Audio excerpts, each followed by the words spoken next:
এক বিশাল দানবের হাত থেকে বাঁচতে ছোট্ট মেয়েটি তাড়াহুড়া করে একটা শশার ভেতর লুকিয়ে পড়ে, কিন্তু সে কল্পনা করতে পারেনি পরের মুহূর্তে সেই দানব ঠিক ওই শশাটাই খেতে যাচ্ছিল।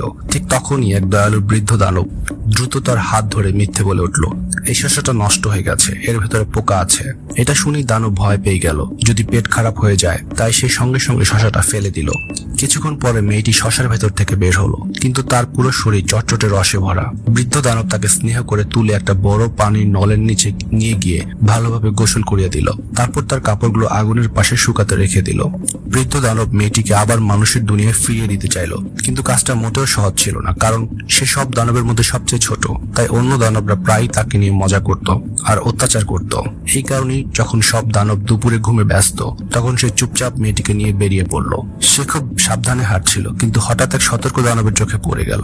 সে সঙ্গে সঙ্গে তাকে বিরক্ত করতে শুরু করলো। ভাগ্য ভালো মেয়েটি তখন কম্বলের নিচে লুকানো ছিল, তা কেউ তাকে দেখতে পেল না। সুযোগ বুঝে মেয়েটি দ্রুত দৌড়ে গিয়ে একটা পুরনো গাড়ির ভেতর লুকিয়ে পড়ল। এদিকে অন্য দানব আবার বৃদ্ধ দানবকে ধরে বলের মতো ছুঁড়ে খেলতে লাগলো।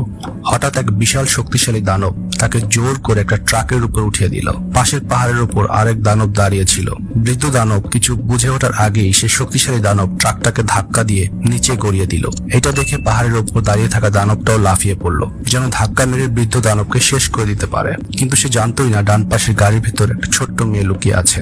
যে মুহূর্তে ভয়ঙ্কর সংঘর্ষ হতে যাচ্ছিল, মেয়েটি মুহূর্তের মধ্যে গাড়ির স্টিয়ারিং ঘুরিয়ে দিল। আর এরপর যা ঘটলো সেটা দেখে সব দানব হতবাক হয়ে গেল।